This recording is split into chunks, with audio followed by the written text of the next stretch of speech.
All right, we want to welcome everybody to episode 2 of the Northeast Bass Fishing Podcast, dedicated specifically to Northeast bass fishing news, events, anglers, and issues. I'm Chris Adams. I'm Tommy Waltz. You can kind of say here with me as my co-host. I have to introduce myself every time, do I? Yeah, you got to do it. You got to play the role, Tommy. And my sidekick, my tag team partner, something like that. There we go. Tag Tommy in, and we're pumped to be back for our second week. We kicked things off last week, very first episode with a good guest, a great guest actually, Joe Lucarelli from the Lakes region of New Hampshire, a renowned smallmouth expert in the Northeast, and we've got another great guest tonight. But before we get to that, we just want to give a quick shout out and thanks to our very first sponsor, Thayer's Marine, who's kind of helping to get the podcast off the ground. Thayer's Marine, located in Norwich, Connecticut, is the premier dealer in the Northeast for freshwater fishing boats, service, and accessories.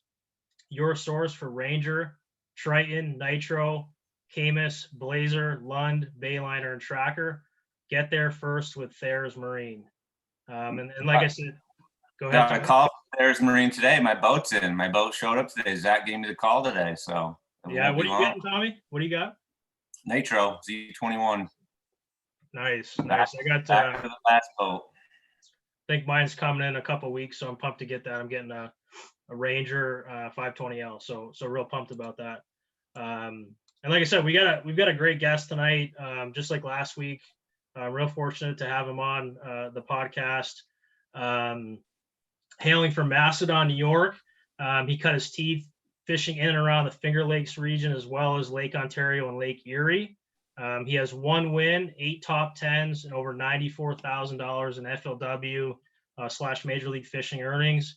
He's a former Bass Federation National Championship qualifier. He has dozens of local and regional tournament wins and top finishes across the Northeast. I believe he's a multiple-time FLW Tour qualifier.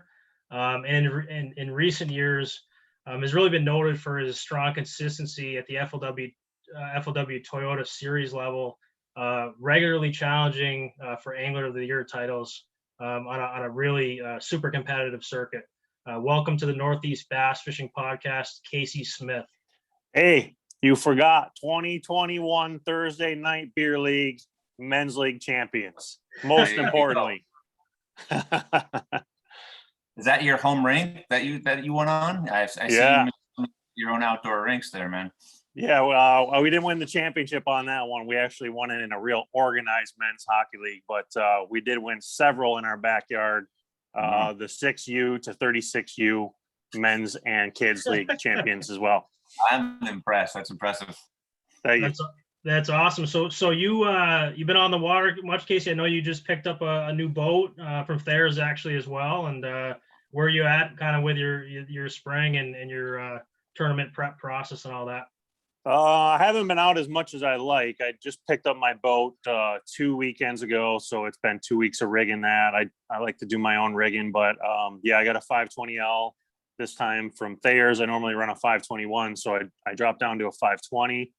So I've been rigging that up. Haven't been on the water a ton. Been working full-time job, part-time job, whatever we can do to make sure we cover costs of fishing every year.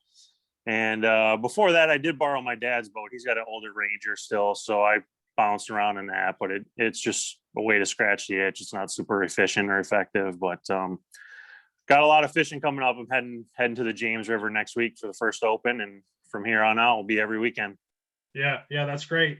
You know, I think we met maybe 3 or 4 years ago, I think, at one of the Costa events, and kind of kept in touch since. And one of the things that I always kind of noticed and picked up on with you is that you're really technical and really detailed about your rigging, with your electronics, your trolling motor, everything else. Can you just talk a little bit about kind of what you're doing with this boat and why you're so dialed in on that and focused on it, and what are some of the things you really emphasize on? I would say it all started from buying used boats. I've been buying new boats every other year for a while now, but before that, when I would buy used boats, it just seemed like there was always issues with power and networking and poor image quality, stuff turning on, turning off when you hit the keypad. And I don't know, through process of elimination and experimenting with stuff, I just kind of learned, and reading a ton. I would read a ton on Bass Boat Central about how guys were properly rigging stuff. And eventually I just started doing it more and more and more on my own. And now when I order a boat, I just order a boat, motor, and trailer. I get trolling motor separate, power pole separate, 4 or 5 graphs separate, and I run all my own wiring myself. And Chris O'Brien, who's a buddy of mine from around here too, is pretty savvy with that. We got another buddy, Jeremy Douglas, who's an electrician, so he was always giving us input on, you know, proper amperage, not dropping volts, what causes you to drop volts. So when I do it, I run all my graphs with direct power to the battery.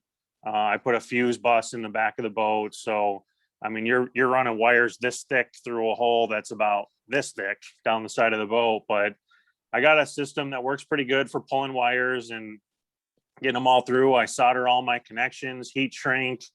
Like you said, it's super detailed, but I want to make sure that when you go on the road and you're fishing for 50 grand, you know, in these opens and Costas and stuff before incentives, I want to make sure that I know what's going on. And if something goes out, I know where to look and fix it really quickly.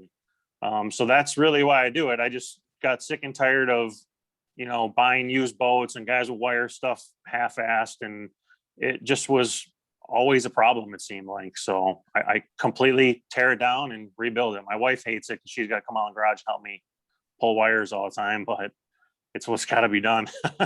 Yeah. So this is all custom stuff, and it's not like any of the. I've seen there's a lot of like kind of aftermarket name brand now. Like I think Sea Clear's one. I saw that. Yeah, I saw that in my all your own stuff though. I do, and so I saw that and I considered it for this new boat because this is the first boat I've bought since it's been out. And Ranger made a huge improvement to their wiring upgrade this year that Thayer showed me through when I picked my boat up. And they run much bigger cable to the console and to the front. And I was really, really close to using that this year. I think it would probably be sufficient. It's a very similar setup to what that Sea Clear is, but I don't know. I guess I'm old school a little bit and stuck in my ways. So I decided to do this one the same old way. Mostly because I have no room for error. I just got my boat 2 weeks ago and I leave for the first open next week. So I didn't want to take a chance on a different system and not be happy with it. And, you know, I only have 3 big opens this year as my 3 big tournaments. I didn't want to blow the season in the first one because of a wiring issue that I skimped on or something like that. Yeah, for sure. It's much different than me because I don't even know how to hook my batteries up half the time. I have my neighbor come over and be like, no, it's negative, positive. You got them reversed. So yeah, I fished with Tommy last weekend for about a half a day. We were catching a bunch of sheephead and smallies, and I'm looking around his boat, and he's got just stuffed everywhere, just an absolute disaster. So not the most organized boat I've ever been in. Yeah, dude, I can't deal with it. I got to pick stuff up and clean and wax, and I'm a little better with the waxing and cleaning than I used to be. But I don't know. I had a college hockey coach that said, "Look good, feel good, play good," and that, you know, just kind of stuck with me, I guess. And when stuff's a wreck, that's how I feel like I fish. Yeah, for sure. I mean, I think I'm not the most organized guy, but I definitely like before a major event or a bigger tournament, everything is clean and dialed in. It just makes you feel better and you know where everything is the next day, and organization helps. So hey, just wanted to back up a little bit, Casey. We kind of did this with Joe last week too, and kind of just want to get a sense for how you get started in fishing. And I know that, you know, you had a really successful hockey career. You played college hockey at the D3 level at Plattsburgh and SUNY Geneseo, if I'm correct. And which is, certainly a major accomplishment. It's tough to play any level of college hockey. It's just so competitive. And so just kind of want to back up to how you got started in fishing, and then kind of your transition from, on the ice to getting more serious in tournament fishing and some of your accomplishments. Yeah, I mean, both of them have been there since I was probably 3, 4, 5 years old. My dad bass fished when I was a kid. I was born in 1984, and he bought his first brand new Ranger in 1988. So might have been 80, 89, 88 or 89 anyways. So we've literally had a bass boat forever. We had a cottage on Cayuga Lake when I was a kid. So I was down there every weekend. And in the summers when school would get out, we'd basically spend the whole summer down there until it was time to go back to school in the fall. So that was where fishing started for me. He fished, I think basically from what I know about you and your dad, same thing with your dad. He was fishing, Bass Club stuff back in the day. Yeah. He fished what's the Bass Nation now. It was, Bass Federation back then. He didn't really do much more than that or BFLs, but, we were always on the water, and that whole time he was coaching me playing youth hockey. And, I kind of got out of fishing a little bit through high school and, that age from like, 15 to 20 or 22, because it was so wrapped up in hockey. I mean, at the time it was, hang on, the cat's jumping on the table. At the time it was, I told you I was going to jump in the picture. So at the time, hockey was such a big deal, and we were so wrapped up in scholarships and, drafts and stuff like that, that it was, fishing kind of had to take a back seat. So, and at the time too, my parents got divorced, and my dad didn't have a boat for a little while. So it was really primarily hockey focused, but I'm glad that it ended up that way, because that was really when my competitive drive went into overdrive, was in those years of hockey. And like you said, I played junior hockey and college hockey, and as soon as I got done, that was a huge hole to fill, was, what's going to be that competitive, what's going to scratch that competitive itch. And, playing men's league hockey was, it is what it is. I mean, you go and the guys get gassed in the locker room, and you shoot a few pucks off the glass, but, even, like I was joking earlier about the championship. I mean, we get jacked up about it because that's all we have left to play for anymore. But that doesn't scratch it, and right after college, I joined a bass club, and then it was, I joined it with some buddies who were also high level hockey players. And it was guys that we, knew growing up and had common friends, played for the same teams, played against each other. So we just gravitated right towards that. And the learning curve and competitive curve just went straight up. That was Chris O'Brien, who and Jeremy Douglas.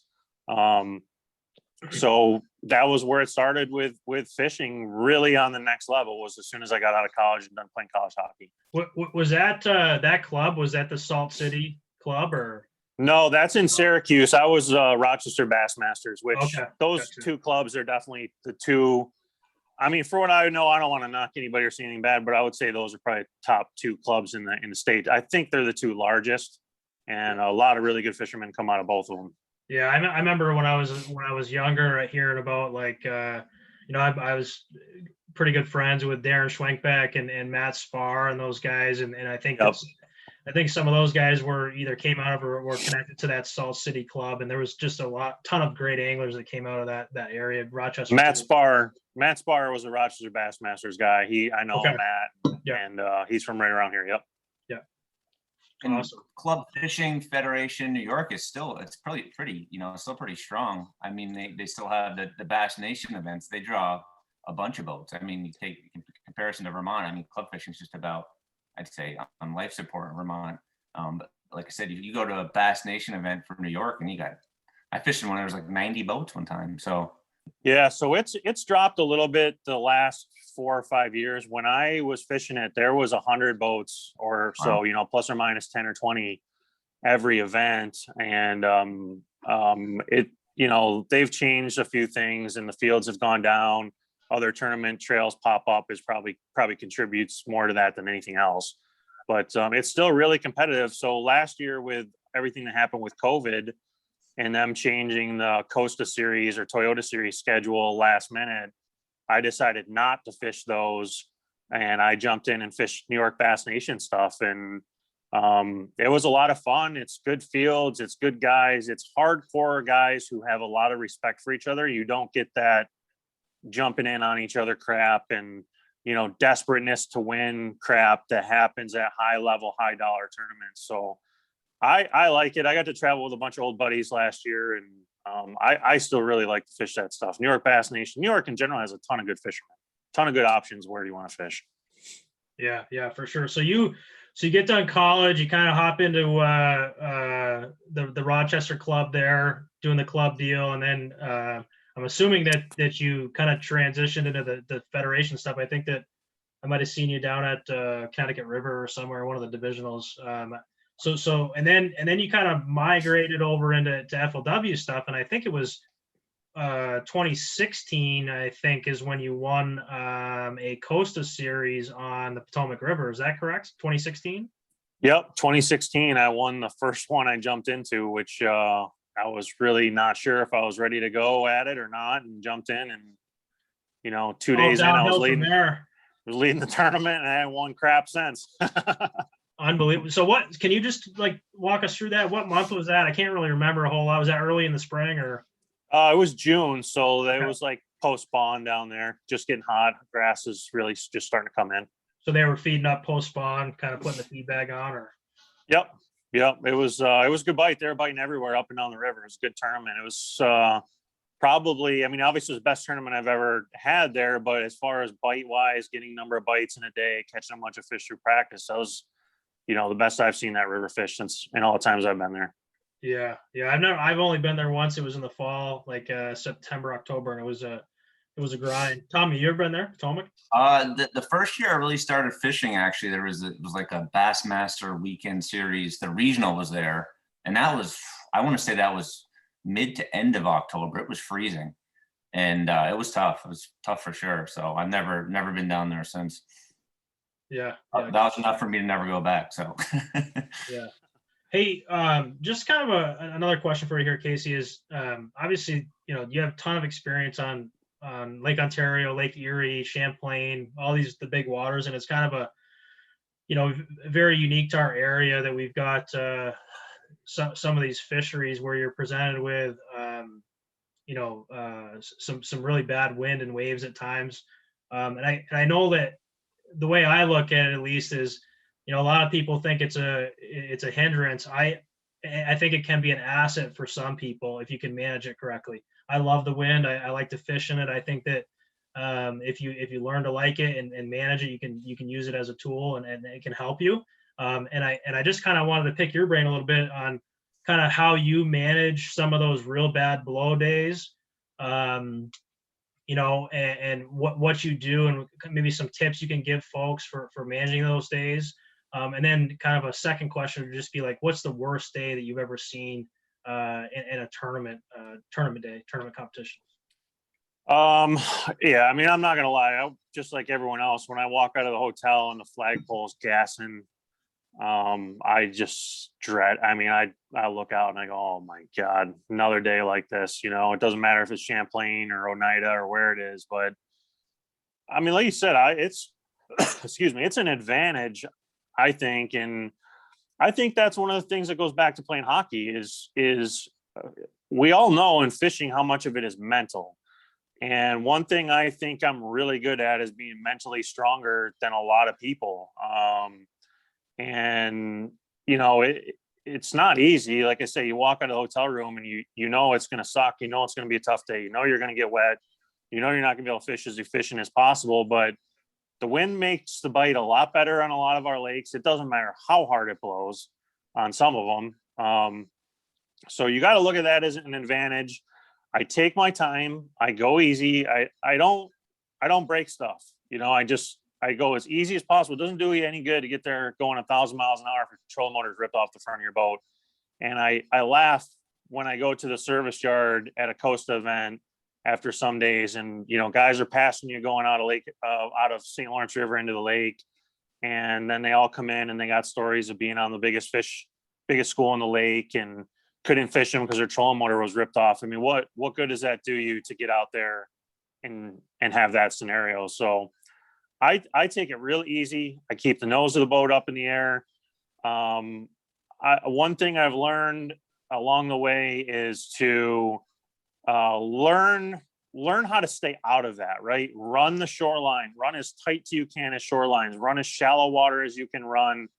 If it means going out of your way 5 or 10 miles to get to more runnable water, then I'll do that. I do that all the time. I mean, that's really the best advice I can give, is just be careful and don't get in a rush. Second you get in a rush, you get wet, and that's when you break stuff and it becomes a problem. Yeah, for sure. We were actually talking about it last week with Joe a little bit. There was a Champlain B.A.S.S Series event, I think back in 2014, where we had a wind day, and the tournament directors, Tommy was one of the directors, and they debated whether or not to keep us in. We were launching out of Mallett's Bay, and they debated on whether to keep us isolated to the bay. And they said, "Hey, we're gonna go fishing." And I was a little bit younger at that time, and I was exactly what you're talking about. I went out of Mallett's. I had a long run up to the inland sea, and one of the worst days I've seen. I had an 18-foot Ranger at the time, and pushed it a little hard, went a little too fast, didn't take my time, ended up losing my graphs, and I'm out there, trying to drop shot in Carolina rig in 40 feet, and lost the angler of the year. I mean, I had a decent bag that day, but I had no waypoints, no sonar, nothing, and ultimately lost that title, and it came back to being just a little bit in a rush and not taking my time. So.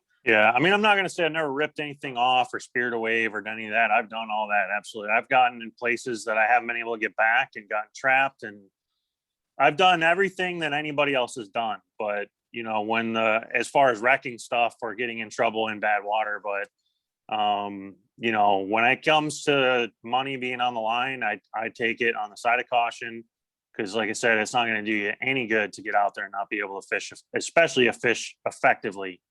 And then the other part of your question, the worst day I've been in, I don't know, maybe there was a Costa event in, I think it was 17 that was really bad. And day one it was, I think. Yeah, it was day one. And I was running out to Galoo from Clayton. And I remember getting down to Cape Vincent, and I was kind of middle of the pack or something like that of boats, and just in front of you, all you could see was the boats, just the noses coming up, like, one over here, one over here, one over here. And I'm like, did you say that was that day one? Did you say it was day one? I think it was day one, and then day two, they shut us off. I think you were there, weren't you? I was there, and I saw the same thing. I got to the, where I don't know if there's a ferry cross, Yeah. By Cape Vincent there. And I saw the same exact thing, and I tried to push it a little further, and I've had enough experience where I don't really get too rattled and too scared, and I turned around. I said, no way, I'm not going to risk damage to the boat and my life, and I called my dad right when I got off the water. I was like, he's like, how'd it go? And I told him, I said, it just wasn't worth it. And it was probably one of the first times in my fishing career where it was very clear. It wasn't like a 50-50 decision. I had no question in my mind. I'm not even going to try. It wasn't worth it. So I went that day, and I remember I got out of the mouth, because usually from right there, when you get to the trailer park at Cape Vincent, I forget what the shoal on the inside is called there, but there's a shoal from there. Featherbed Shoal. Yeah. Yep. From Featherbed Shoal to the point is the worst. And I remember telling my co-angler, we just got to make it through here. From the ferry dock to the point is really the worst of it. And I said, dude, we just got to get through here and we'll be all right. And it took forever, and we got through there, and it was still as bad or worse. And I'm like, this is bad. And I had to go to the bathroom. I had to pee so bad. So I got through the mouth, and I stopped to pee. And I was sitting on I was trying to go to the bathroom off the front of the boat, and my co-angler's behind me. He's like, you got a rope in here anywhere? And, I was trying to just stay on the boat, and I'm like, yeah, right behind your seat, there's one. So I get done peeing off the front of the boat, and I turn around, and he had, I put my rain suit back on, my life jacket still on. I'm trying to get my kill switch on. And I turn around, and he had tied the rope to the old crap handle on the gunnel. And then he tied it to the old crap handle on the side of the seat, and he strapped himself in like a seatbelt. And I was like, dude, I'm not going to throw you out of the boat. And he's like, dude, I never seen anything like this before. This is ridiculous. How much farther are we going? And I went to Galoo, and it was a friggin' struggle, dude. All day it was a struggle, but I caught 5 or 6 fish. I had 20 some pounds and ended up being Matt Becker won that tournament, who just won the MLF tournament on Murray a couple days ago. Yeah. And I think every single one of us, I made the top 10 in that event. Every single one of us who made the top 10 was in the lake except one guy. Yeah. And I don't think that makes it right to go out in those conditions. And I wouldn't knock you for turning around or anybody for turning around because it was that bad. I couldn't believe they let us go. Day 2, they shut us off, of course, but Right. or no, actually, I don't think that was the one Becker won. This was 16, actually. 16, not 17. It's all a blur, man. I can't remember after a certain point. You know? Yeah, I don't know. Maybe I'm all messed up too. But anyways, it was real bad. And my co-angler tied himself to the boat. So geographically, you're pretty close to Erie too, right? Erie, yeah. If you draw a line, basically I'm right in the middle of Erie and Oneida. So what would you say when the waves get bad, which is worse, Erie or Ontario? Because I've heard the way they stack on Erie, they can almost be worse, even though it's not Ontario. It can. I would say, man, I don't know. Erie probably. They're both no fun. They're both no fun, I guess. No, they aren't. But so the thing about Ontario is, where I live in Ontario, I live on the South Shore. There's no protection for hundreds of miles all the way to Buffalo, right? And you're not going out. But there's also not much fishable water on the South Shore. It kind of sucks through here. The thing about the Eastern Basin where we run when we fish tournaments out of Clayton and the St. Lawrence is, even though they aren't that close, Maine Duck, Galoo, and Stony Island break a lot of that wind up. Even though it seems like it's treacherous through there, once you get beyond those islands, it's way worse.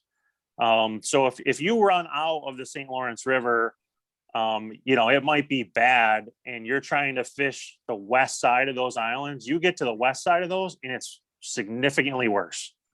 So that's why I'm going to say Erie, because it doesn't have Maine Duck, Galoo, and Stony Island, 8 miles out to break those waves up. And even though it doesn't seem like they're doing that in Ontario, they're doing that, I promise. Yeah, it's crazy. Before we jump into some rapid fire questions, Casey, just wanted to, I know you've got a new partnership in terms of the rods that you're using. I don't know if you want to talk a little bit about that. I do. Yeah. I've working with Douglas Rods this year, which is really cool. They're a local company. They're about an hour away.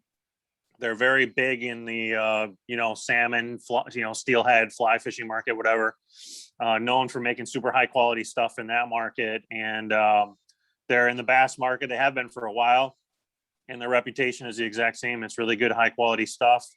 It's not cheap, but it's super high quality. So I got hooked up with them over the winter. I kind of knew the people that worked there for a while, and we talked about it back and forth for a year or two or so. And, eventually this winter sat down and got something done, and I'm happy with it. The stuff I was using was starting to, become a little outdated, and it's really nice to have high quality stuff. So yeah, awesome. I'm happy. Yeah. So awesome. I'm assuming, you probably had a totally singular line of brand of rod that you used previously. You think it's gonna be that difficult to kind of make a transition to a whole new line of rods, or is it like using a brand new hockey stick? I guess we'll go back to hockey. Yeah, dude, it is. So I was very clear when I made the move.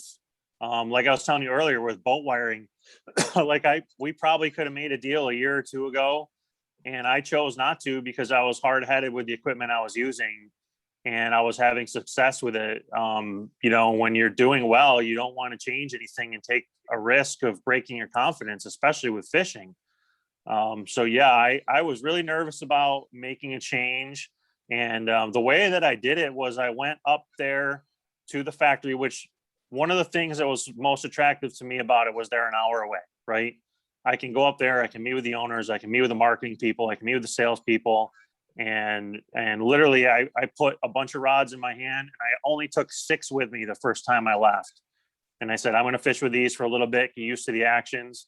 And I rotated, it was a bunch of basic stuff that everybody uses 7-foot medium action spinning rod, 7-foot medium heavy casting rod, 7.3, 7.4 rod, whatever. And I got used to the actions before I took on a bunch of rods, and I knew exactly what to order and pick up for the rest of my rod lineup. But yeah, I did have, like 35 rods from another company that I'd used for a long time, and they were just, hammered. I beat the crap out of everything. So I'm glad. I'm happy. It's been really nice. Yeah, that's great. That's great. So yeah, we're about to midway point of the podcast, and we'll jump into we just usually do 10 rapid fire questions. I'm going to add an 11th question today. It's kind of a bonus question. The first 10, I got to give credit to Tommy. He came up with them and sent them over to me. So those are on Tommy. And then the 11th, I came up with late in the day today. I was getting a little bit creative looking at old hockey stats. So what do you got? Oh, no. I got my fingers crossed on that sauce question. I really hope he doesn't give us a blank look on that one. Yeah, I was a little nervous. I was a little nervous on that one. So, all right, here we go. First question: would you rather catch a 7-pound smallmouth or an 8-pound largemouth? 8-pound largemouth. Have you caught one before? Nope, never, either over 7. I've been like 6'15", right at that on both species numerous times. Okay. You got to pick one bait to fish cayuga. What is it? You're going to do it to me, huh? You don't be specific. You don't have to be. You don't have to tell the truth. Yeah, you do. I won't lie. I'll say a Senko. That's no crap. No lie. Okay. As boring as it is. If you have one, what's your tournament day superstition? Dude, thousands of them. Thousands. Tell us a couple. I want to hear. I don't know. What's one? Same shirt almost every tournament. That's one. That's a big one. White Ranger shirt. Watch it. It's changed a couple of times. So it goes in like 2 or 3 year periods. Like if you look at my FLW pictures or something, there's a lot of green Tackle Warehouse long sleeve. There was a blue Timberland shirt I wore in my Bass Nation days. So did you wear the Tims with the shirt? No, I left the Tims at home. Right. But for whatever, you just go out and you jack them one day, and that whatever you're wearing is going back out the next time. That's a fact. So no, what's funny? We were talking about hockey before. I remember in high school, I used to have this lucky, T-shirt. Back then it was before Under Armour too. It was cotton T-shirt with no sleeves on it. It's a Minnesota Golden Gophers college hockey T-shirt, and that was like the shirt I wore. I never washed it. It was in my locker room. That thing was like a board. It was so disgusting in the year. I can tell you when this started, and it started my Bantam minor year of travel hockey. I played for Joe DiPotetto, and he would make us get dressed in the locker room. And we were nasty. We were a really, really good team, and a lot of good players. Ryan Callahan played on that team. A lot of good players played on that team, and we had to get dressed in the same spot in the locker room every time. Didn't matter, practice, game, tournament, league game, tournament game, Quebec, whatever, same spot. And on that team, we started those superstitions, and it was putting your gear on the same way every time. And from there, it just got worse and worse and worse. Didn't matter if it was hockey or fishing or what. So literally your whole life has been stuff translating from hockey to fishing. That's 1,000%. 1,000%. It's pretty cool. And it's work too, dude. It's work. Yeah. You can ask my wife. She hates it because it's work, it's personal life, it's everything. It doesn't matter if it's painting the front porch. You got to do it a certain way and do it hard and do it right. And it's all from hockey, 1,000%. Yeah, for sure. Next question, Boss sauce or country sweet? I don't eat either, man, to be honest. Probably. He knows what they are, though. I'm just happy he knew what they were. I did a little research on Rochester, so. Country sweet, maybe, if anything. I don't know. I don't eat either of that crap. Okay. All right. Fair enough. You talked about this a little bit before, but biggest waves you've ever fished in? Yeah, Probably 1,000 days of about the same. I'm not going to say I've been out there in 10 footers, but because a 10-foot wave is ridiculous if you ever really see one. Yeah. But a lot of days in that 4 to 6, 7 foot range. I mean, we used to go out, me and Chris O'Brien, I know this is rapid fire, but me and Chris O'Brien used to go out in bad days on purpose just to get used to it and learn how to run troughs and run bad crap. And it's paid off. Absolutely. It's not, I wouldn't recommend that. Don't do that. Yeah. But it worked. Yeah. Favorite way to finesse fish? Ned Rig. Okay. Favorite way to power fish? Even though I don't get to do it much, cranking, I would say. I love cranking. Okay. What's the body of water that really has your number, gives you the most problems? Oh man. I don't know. It goes in cycles, definitely. Oh, rapid fire, you're stumping me. Cuca Lake lately around here. I'll say Cuca Lake is a little one around here, Little Finger Lake, driving me nuts lately. All right. Would you rather fish a team tournament with Kevin Van Dam or play pickup hockey on a line with Connor McDavid? Pickup hockey. Yeah, ain't no doubt. Okay. Yep. The 10th question here from Tommy was, do you actually drink Genesee beer? Yes, thousands of times. Do I pick it up out of the store with all the other choices? Never. No. Yeah. Okay. But I'll gas them. Not afraid of them. All right. I got the bonus question here. Like I said, we usually do 10, but we're going to add one more for 11 today. I did a little research earlier today. I learned that you led your college hockey teams at Plattsburgh and Geneseo in penalty minutes 3 out of the 4 years. Here's your scenario. You're in a bar fight at the Naked Turtle in Plattsburgh. Okay. Been there and done that. Yeah, I figured that. Who would you rather have on your side in a fight? Okay. And here are your options. I'm going to name 3 guys, and you can have 2 of those guys, any 2 of those 3. And then I'm going to name 1 guy, and you can have him. All right. So your options are the 3 guys would be Jody White from Major League Fishing, your buddies Ken Golub or Chris O'Brien. So those are the 3. Or you can pick a single guy, Nick Petrecki, who you played junior hockey with the CD Selects, and I think he's based on my research, was the only guy that really topped you in penalty minutes throughout your career. So what's your pick? It's a little tough because Petrecki and Chris O'Brien are about as tough as each other. And the other 2 in that first group, they ain't going to contribute a whole lot to a scrap. Good dudes, but not a whole lot of scrap benefit in those guys. Chris is a tough sucker. Nick Petrecki, when I played junior hockey, was a 16-year-old when I was 20, when I was aging out. He was drafted, I think, in the first round by San Jose Sharks, played in the American League for a long time. Big kid, tough as nails, good family, good parents from the Albany area. Me and Petrecki have been in a lot of scraps before. Me and Chris O'Brien have been in a lot of scraps with people before, too. I promise you that. But me and Petrecki fared better. So you're going to go with Petrecki for the fight at the Naked Turtle? Yep, Petrecki. Okay. Fair enough. Good answer there. Just transitioning a little bit. That was a fun rapid fire 10. Today was 11. Just transition a little bit, Casey.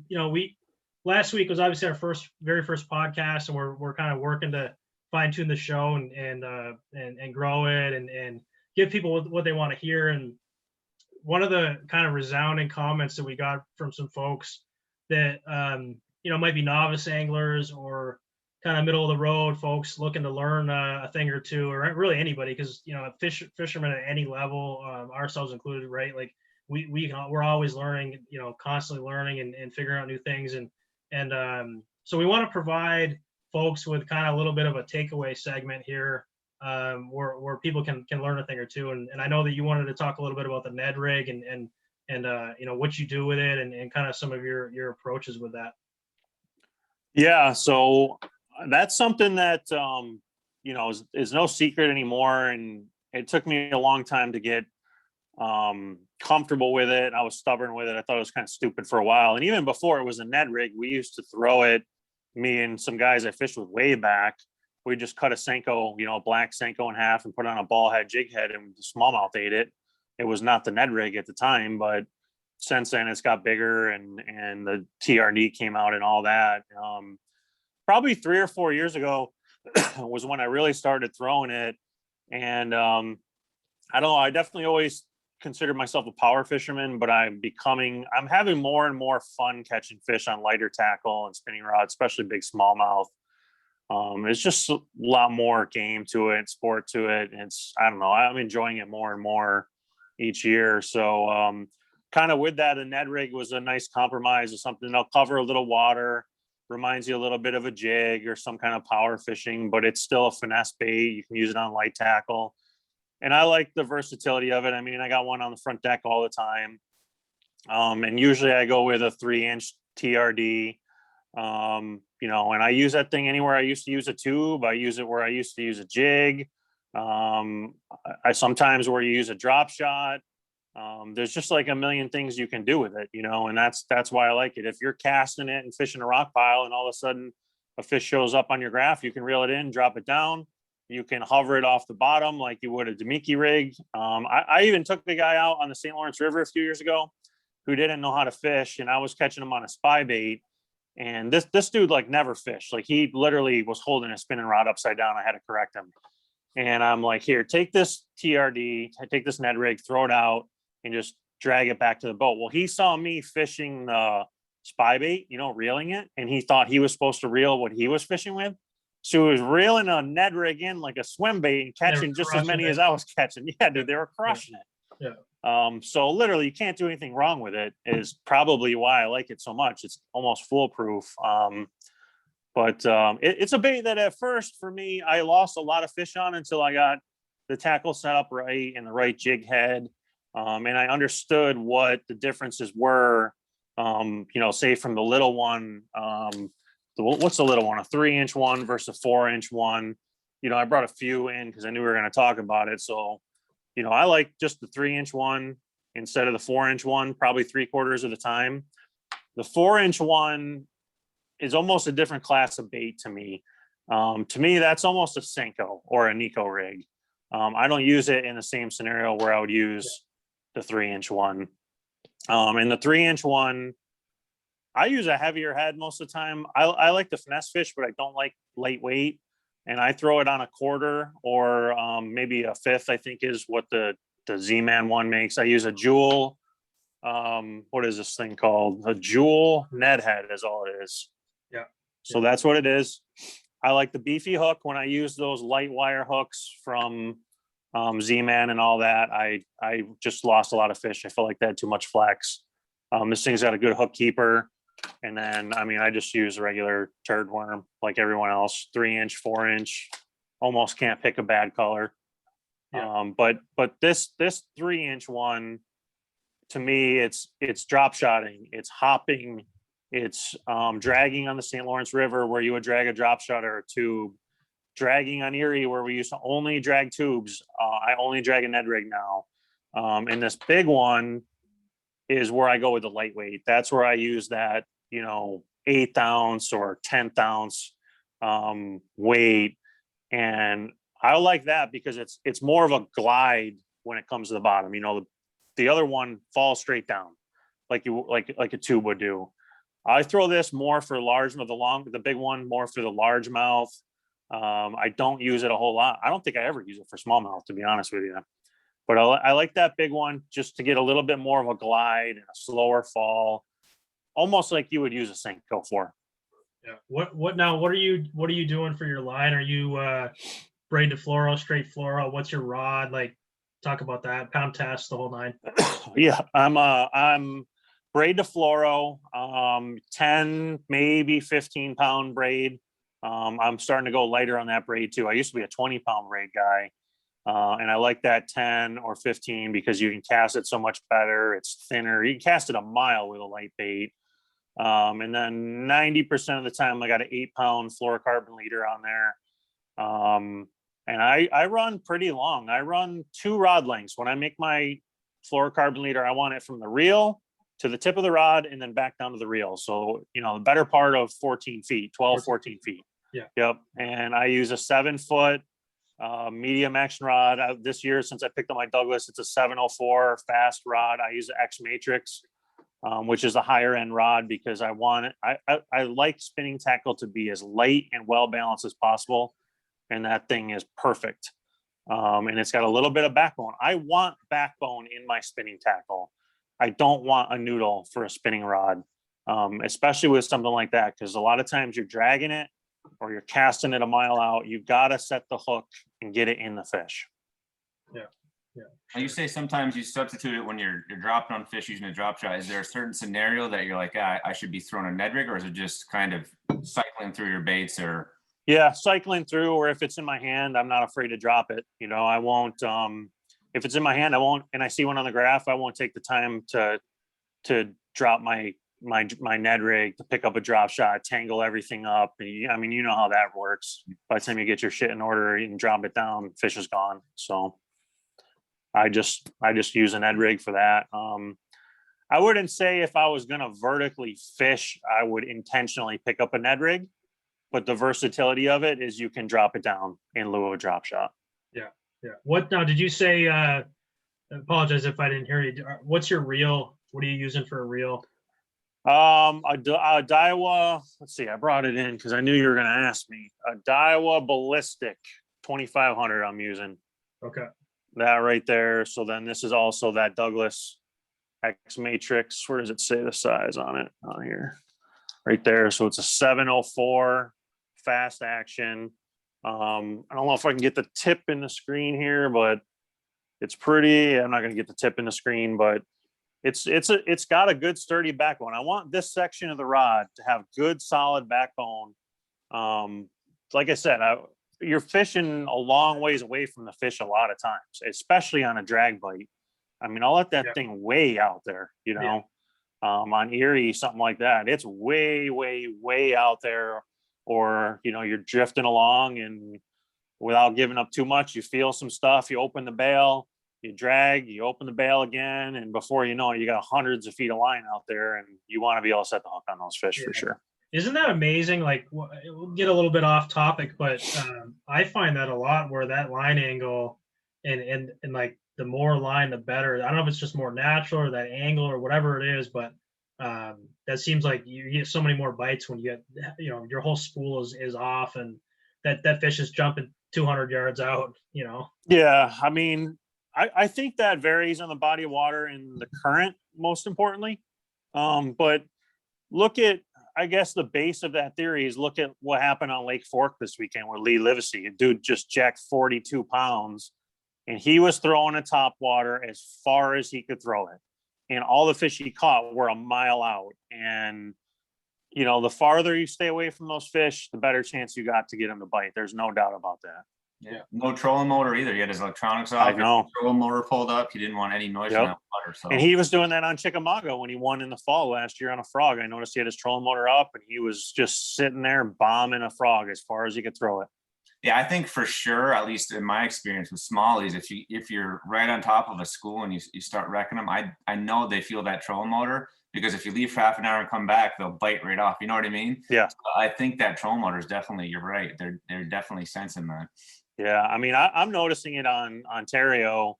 Even you go back to like the days just 4, 5, 6 years ago, we were talking about earlier, Chris, of 2016, 17, when I first started fishing Costas. I mean, you could go out there and just drop straight down and catch as many fish as you wanted. And before that, it was a free for all out there. If you saw one on the graph, you were catching them. And the last Costa I fished up there, it was the opposite. It was so hard to get fish to bite under the boat. It was ridiculous. And if you notice, a lot of guys in the top 10, the Johnstons and the guys who did really well in that event, were staying away from the fish, pitching to them. Panoptics was just coming out and they weren't talking about it much, but they were using that. Or they would, drop down and let line off the reel and back away from the fish. So no doubt they're learning what we're up to. Yeah. Are you on top of the front facing sonar game yet, or is that something you're getting into? Yeah, I know what's going on. Yeah. So. Yeah. So I guess thanks for the kind of the tips around the Ned Rig and how you use it, how you set it up. We've got I don't know, about 10, 15 minutes left here, and just kind of want to dig into what you got going on in 2021, what you're fishing, what you're looking forward to, kind of some predictions for your tournaments, all that. Yeah, so the highlight of my season is going to be the Bassmaster Opens, which is a big change for me. That is a I big change, yeah. I came up through Bass affiliated clubs and Bass Nation and fished, Bass forever. And then, I felt like the right step to do back in, 2016 was jump to FLW because the schedule was great. And really, to make this a super long-winded answer, I've been really big on goals and accomplishing them and following the proper steps in my career, right? And I never wanted to rush anything as hard as it was at times. And back in the club days, I'd set goals every year, catch this much weight, make the 6-man team, make this many top 10s. When it got to the Bass Nation, win a tournament or make the state team, whatever. And I would make sure, like, I remember early in the Federation days, I had a year that I won a tournament and I made the team. But to make the team, I had to win the tournament I won, and I caught a mega bag to do it, and it was a rare thing. And I was like, man, I accomplished my goals, but I kind of did it by the seat of my pants. Like, yeah. Was that real or was that fluke? Like, I got lucky. I kind of stumbled on some fish.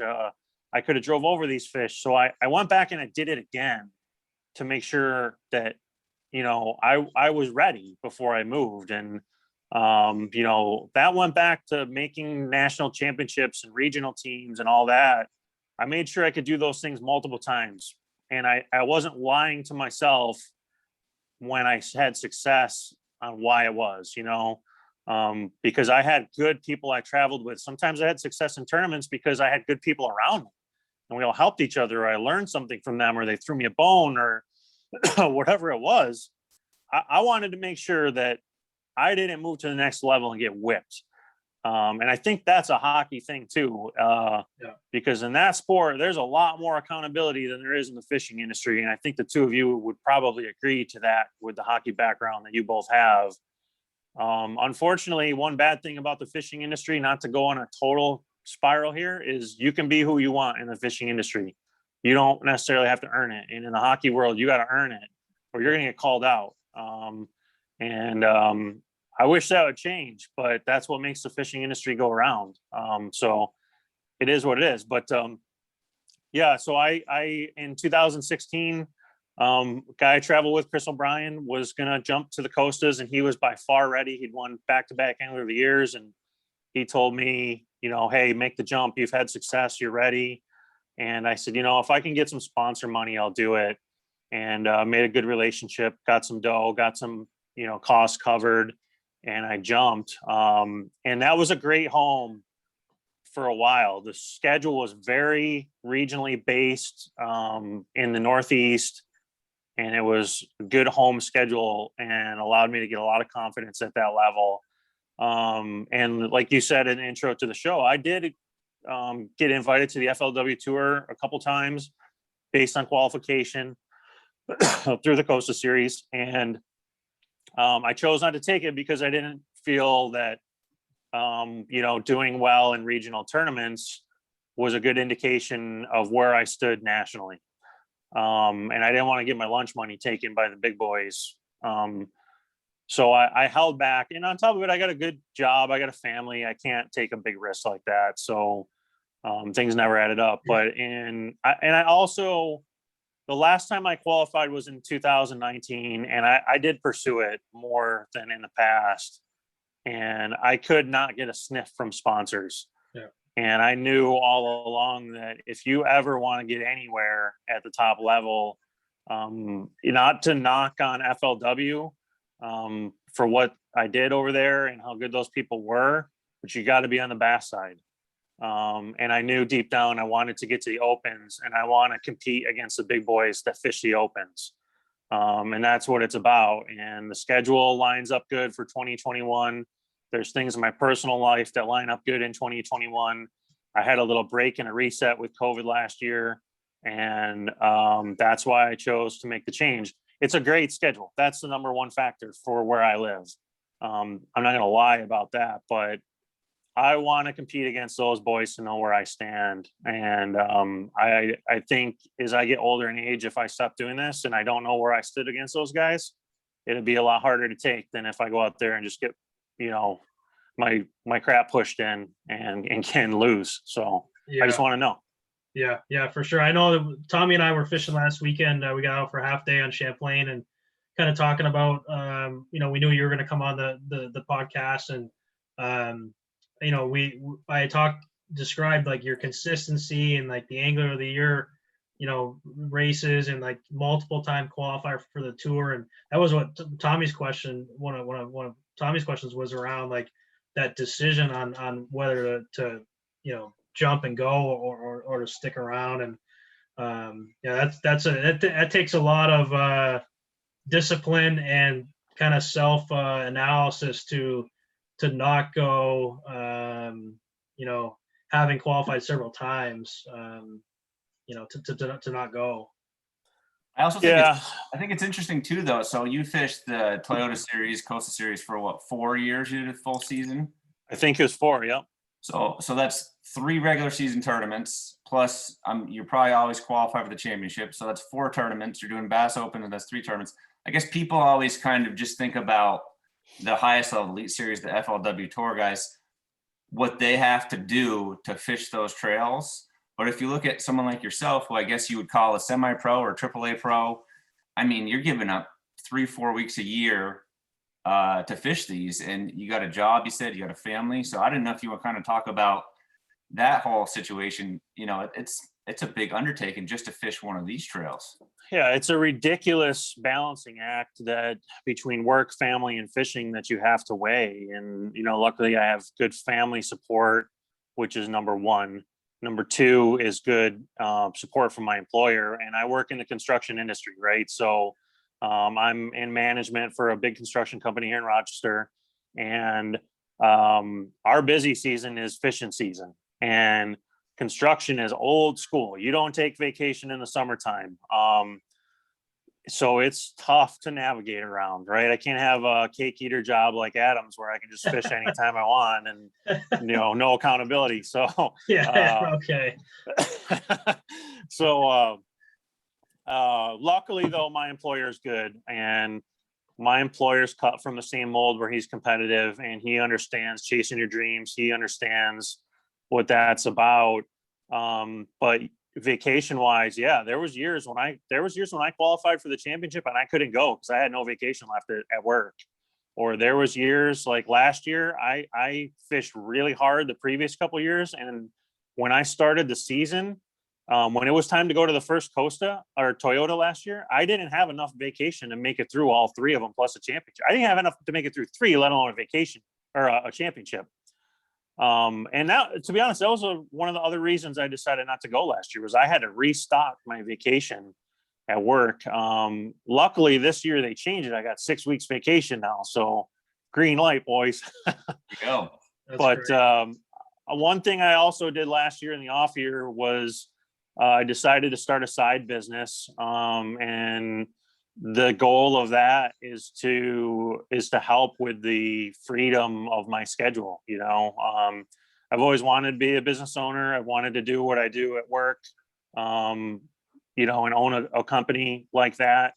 And fortunately, I've got a start on that. So looking down the road, if I ever do qualify again, there's a path there that would possibly allow me to be able to pursue it. And what I said earlier about sponsor dollars was another motivation to start this side business. The market's ridiculous. And when I put my feelers out there in 19 to try and fish the FLW Tour, I didn't get 1 cent. I could barely get product. And I had a resume that I felt was reasonable, and I couldn't get anything, not 1 cent. So, and this is from a guy who has gotten some very good sponsored packages in the past, right? I've ran wrapped boats. I've had entry fees paid, costs paid. I've put money in my pocket from sponsor deals beyond all my expenses, right? Like I've been down that road and I couldn't get a cent. So I said, I'm just going to start this side business, and moving forward, if I do qualify, I'll have an option here to where my work ethic and how hard I want to work is going to dictate how much I make. And if it comes down to it, I'll make the money to qualify and give myself a platform. And most of these guys that I know fishing at that level have a business at home that pays their their necessities, their safety blanket, that most people don't know. I mean, all these guys got landscaping businesses, painting businesses, family businesses, whatever businesses people run for them while they're on the road, especially early in their career. So it's that discipline that you were talking about. It's hard to do that. It's hard to step back. It's hard to not jump forward when you think you're ready. But I want to make sure if I ever do it, I'm secure when I do it. The last thing I want to do is be a flash in the pan and be gone tomorrow.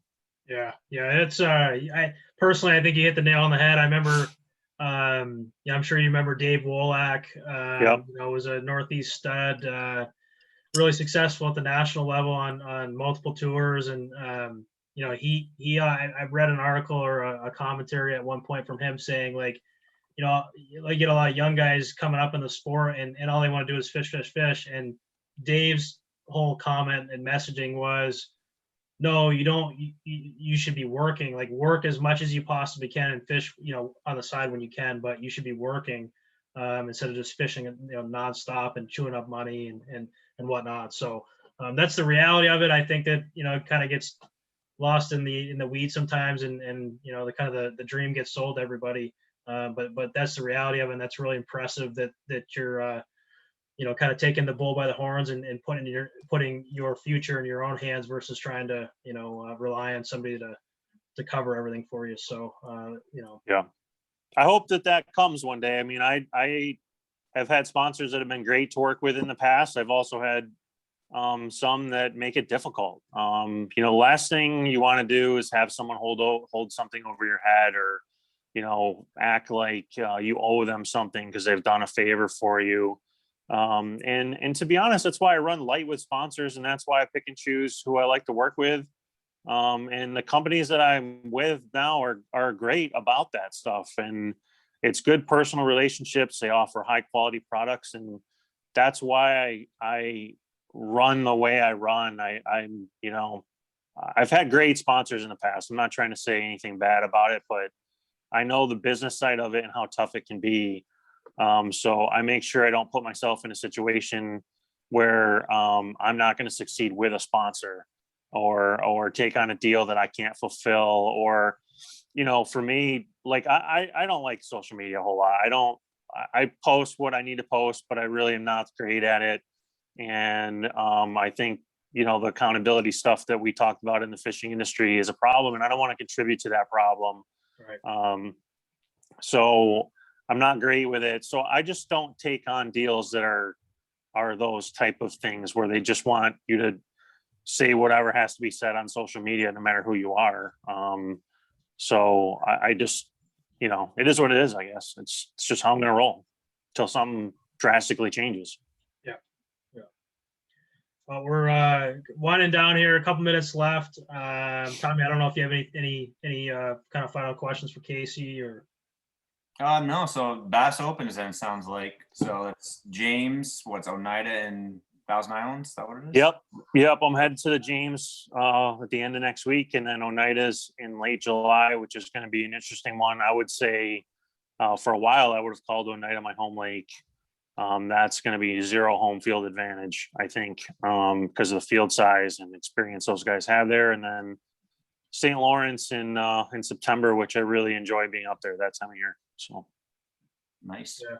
Awesome. Well, we wish you the best of luck, Casey, and really appreciate you coming on tonight to the podcast. I think you had some great messaging for our audience, whether it was techniques and baits around like the Ned Rig, or kind of your thoughts on the fishing industry and some of the lessons that you've learned. You've obviously proven yourself at a regional level, and really you're a really consistent angler, and like I said, we're just really appreciative to have you on the podcast. So thank you. Yeah, man, I appreciate you guys asking, and it means a lot that you thought of me early on. So thank you. Yeah, and I don't know if you want to, where you are with social media. I know you're not too big on it, but if you want to let folks know kind of how to follow you and whatnot. Yeah, my Instagram is @KCSmitty, and then Facebook, I don't have a fan page or anything, just a regular account. It's just my name, Casey Smith. There's probably 1 million, so you have to look me up through Chris's page or something. But he's usually chirping at me about something on there. So Yeah, I mean, listen, I try and put some stuff on there. I put a lot of my kids' youth hockey stuff, and I try and put some fishing on there. I do feel bad because I like to show more of my adventures and cool stuff I see fishing on there. I just not great at it. I don't know. You can't be good at everything. Your problem is every time you post, you got Chris O'Brien ripping you for yes, it. That's your problem. He's digging me, or he gets on there and he starts chirping me or something like that. And then you get in there, and next thing you know, there's a full blown comments brawl. All the trolls in the Northeast are on there getting me. So yeah, you got it. All right, well, we're gonna wrap this up. But again, Casey, thanks so much. Tommy, again, another fun episode, and we're 2 in. We're gonna go for number 3 next week. Keep bringing great guys on and really accomplished anglers like Casey. So everybody out there, tune in next week as well. And again, Northeast Bass Fishing Podcast is brought to you by Thayer's Marine. Thayer's Marine, located in Norwich, Connecticut, is the premier dealer in the Northeast for freshwater fishing boats, service, and accessories. Your source for Ranger, Triton, Nitro, Camus, Blazer, Lund, Bayliner, and Tracker. Get there first with Thayer's Marine. Thanks again, guys. Have a good night, and we'll catch everybody next week on the Northeast Bass Fishing Podcast. See you guys. See ya.